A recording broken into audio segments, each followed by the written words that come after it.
Hello everyone, it's Vanis, your local boy here, and you're watching Resonation TV.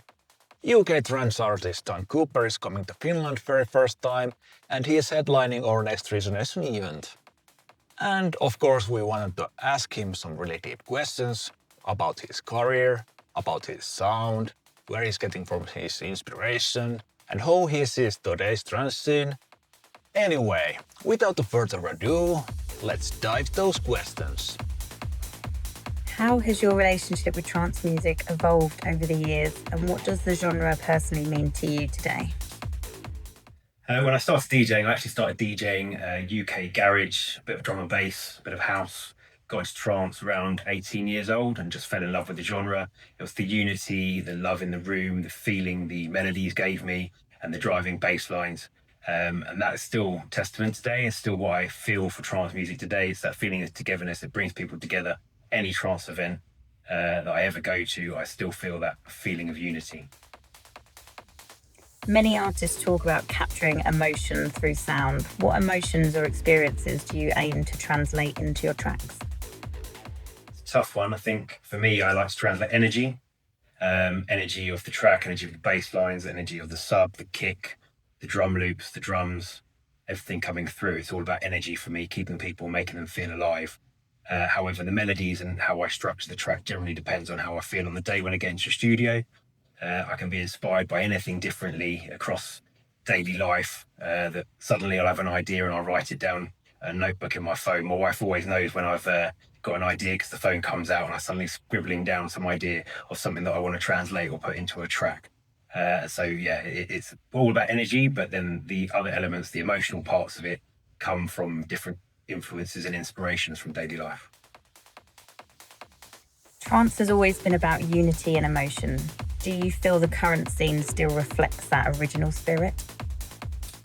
I think, as I've mentioned already, I think, yeah, there's unity and emotion still in the scene. I think it's different. I think the scene also used to be about freedom of expression, freedom to show your love for one another.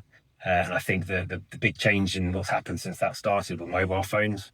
Not only have mobile phones affected how people feel free to express themselves on the dance floor, I think they've also made people have shorter attention span. So tracks that used to be 8-9 minutes long and people take on that proper journey, it has changed now. And they're much shorter tracks, much punchier. People want that more instant payoff.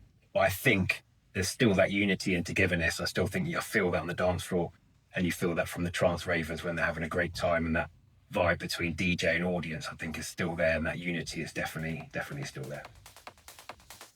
Can you describe a specific moment on stage or in the studio that reminded you why you started doing this in the first place?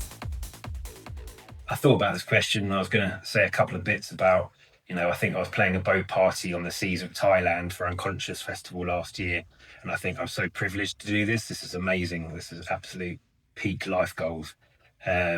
And similarly, when I did one in Ibiza, I've been going to Ibiza since I was 18 years old, and absolutely playing there on the seas at sunset was something amazing. But I think for me, actually, things that sometimes remind me why I do this are the little things, the little emails or messages you get from people, whether that be a fan who said they really liked your track, they really like something you've done, you've made them feel happy, or even, I think I've had messages quite recently off Mauro Bacotto, and he's a legend, an absolute gent and a friend of mine now. And when you get that first message of him, and the excitement inside you builds like a little kid.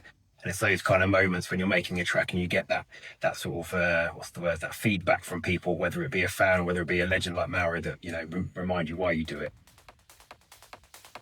How do you see the future of trance, artistically and culturally, in the next 5 years? I think we've obviously seen genres are blending at the moment. You see, the likes of Armin playing more techno style. We've got Hannah Lang, who's playing trance, but also playing a harder style as well. And you see it's coming the other way with Maddox playing sort of trancier stuff. And I think with genres combining, it just means creativity and inspiration can be wider. And I think it gives that engagement, that sort of surprise on the dance floor to those that don't know what they're quite going to get from the DJ, which I think can be really, really exciting. I think in terms of stylistically, I think we'll see more emotion brought back into music.